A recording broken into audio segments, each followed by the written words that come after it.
Assalamualaikum warahmatullahi wabarakatuh.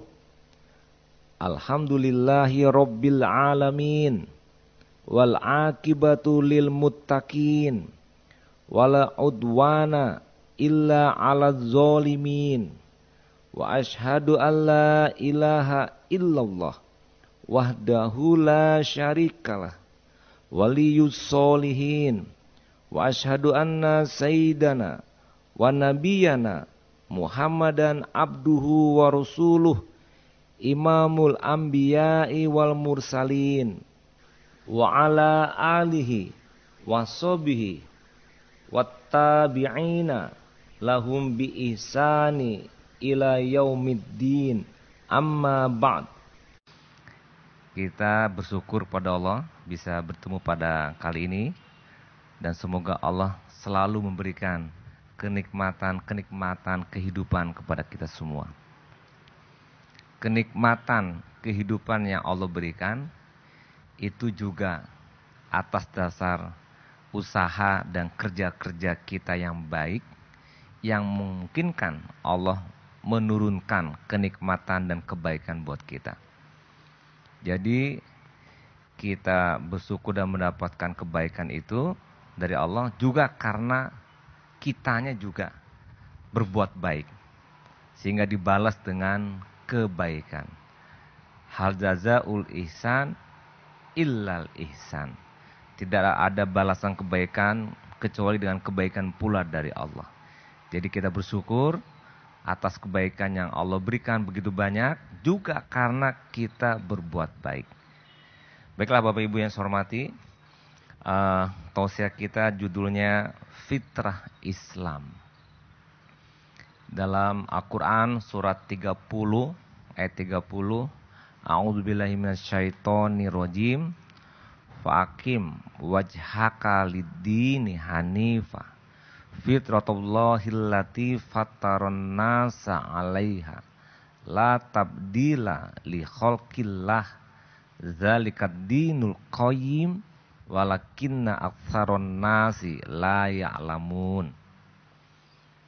Dalam surah Ar-Rum ayat 30 Allah berfirman, hadapkanlah wajah kita, tubuh kita, akal, hati, dan amal kita semuanya kepada Allah, yang mana Allah, atau kepada Islam, yang mana Islam itu adalah fitrah, suci, bersih, baik, benar, betul.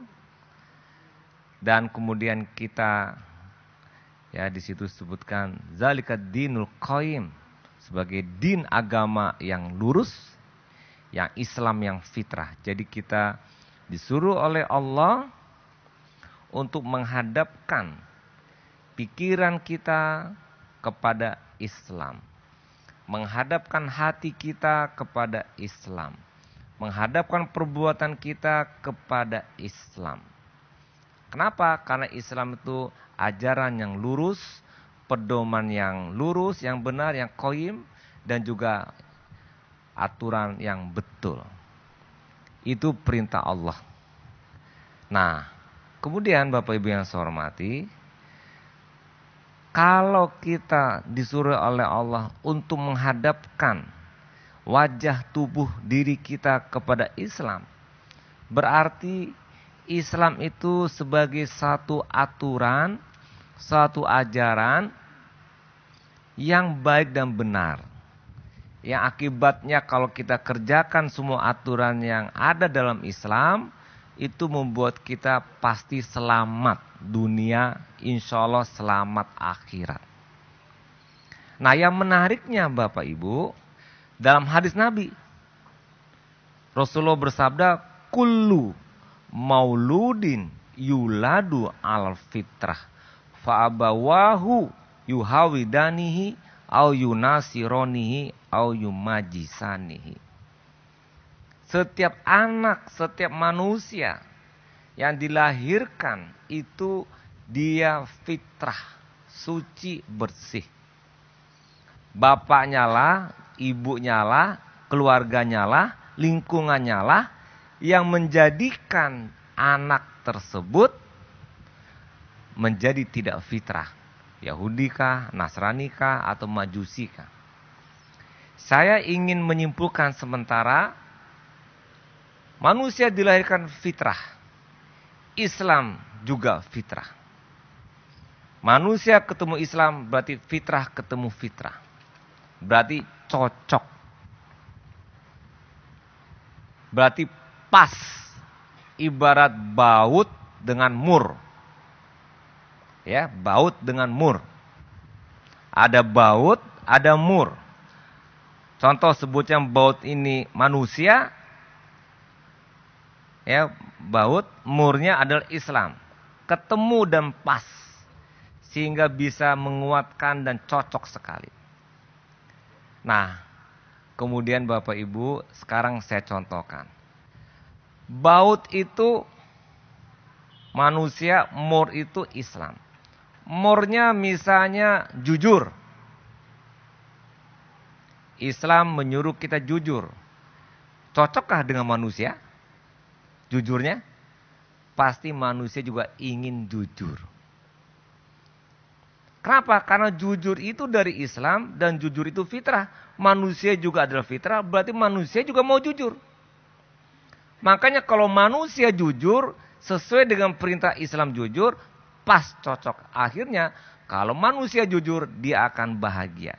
Kalau pas itu kan pasti akan cocok, akan senang dan bahagia. Amanah. Islam menyuruh kita amanah. Manusia karena fitrah juga pasti dia kalau menjalankan amanah dia akan bahagia senang. Karena pas dengan apa yang Allah ciptakan pada diri manusia yaitu fitrah. Bahagia dia. Islam melarang untuk mencuri. Berarti itu fitrah. Manusia juga Allah ciptakan fitrah. Pasti manusia suka, senang kalau dia tidak mencuri. Allah melarang merampok. Allah melarang kita berzina. Kita pun pasti senang dan bahagia kalau tidak berzina dan kalau tidak merampok. Cocok antara Islam dengan manusia. Karena sama-sama fitrah dan suci bersih. Tapi kalau manusia tidak mengikuti fitrah dirinya atau tidak mengikuti perintah Islam yang itu adalah fitrah sesuai dengan kemauan dan keinginan kebutuhan dirinya, maka pasti hidupnya susah. Disuruh jujur, enggak jujur. Disuruh tidak mencuri, mencuri. Disuruh tidak merampok, merampok. Disuruh sungguh-sungguh, malas. Disuruh kerja profesional, berantakan. Disuruh amanah, tidak amanah. Berjanji, tidak tepat janji. Hidupnya susah. Dirinya akan melawan. Fitrah yang ada pada dirinya yang ingin jujur, melawan ketika dia tidak jujur. Sehingga muncul konflik dalam diri dia, yang itulah membuat dia tidak tenang jiwanya. Kan bertanya awak tidak jujur, baku tidak tenang pak. Awak tidak jujur, baku tidak tentram jiwa kita pak. Kenapa tidak tenang dan kenapa tidak tentram? Karena perbuatan tidak jujur dia berlawanan dengan fitrahnya diri dia sendiri yang dia ingin jujur. Sehingga antara keinginan jujur pada fitrah diri dia, tapi dia karena lingkungan dan sebagai aksi yang tidak jujur, muncul konflik di dalam diri dia, akibatnya tidak tenang, tidak tentram seperti kata Rasulullah SAW. Membuat jiwanya tidak tenang. Sekarang sederhana saja. Dia orangnya selalu tidak jujur, bohong. Coba, sekali-sekali kita bohongin tuh dia. Awak tahu sekalinya, berang enggak ketika nyo tahu bahasanya dibohongi?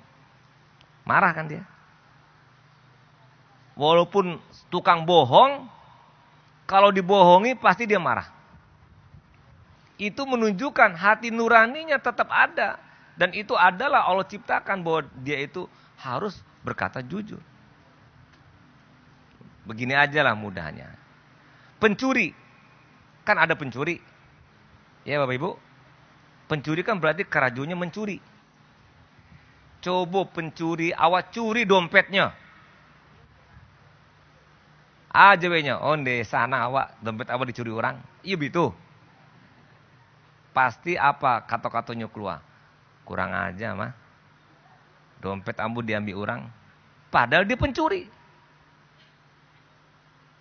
Ya, berarti sesuai dengan fitrahnya. Ada penzina. Orang yang suka berzina. Aduh kan. Mungkin banyak juga. Karena WTS lokalisasi masih ada di Indonesia. Berarti kan ada pelanggan-pelanggan yang datang itu. Ada orang-orang yang begitu. Nah, penzina. Coba istrinya dizinai orang. Sanang. Coba anak purusinya dizinai orang. Namuah. Atau ibu kandungnya. Nauzubillah. Pasti marah. Berarti kan dia tidak suka dengan perbuatan itu. Itu sederhana saja Bapak Ibu. Oleh karena itu, Islam Allah katakan sebagai fitrah.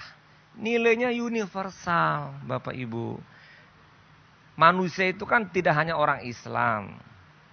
Orang Barat juga manusia. Orang Cina juga manusia. Orang Afrika juga manusia. Ya.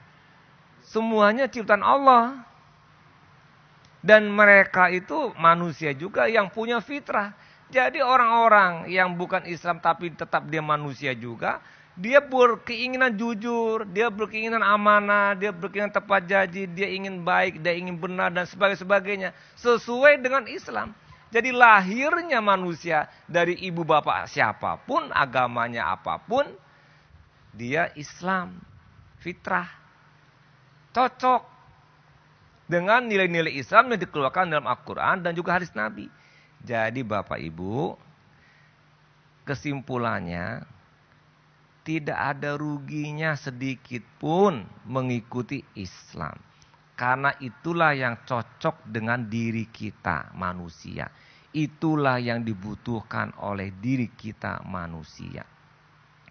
Kalau ada yang rasanya bacaan-bacaan dalam Al-Quran itu artinya tidak cocok, itu berarti kita belum nyambung otak kita, akal kita, pengetahuan kita untuk memahami ayat Al-Quran. Karena ayat Al-Quran itu sifatnya sampai hari kiamat.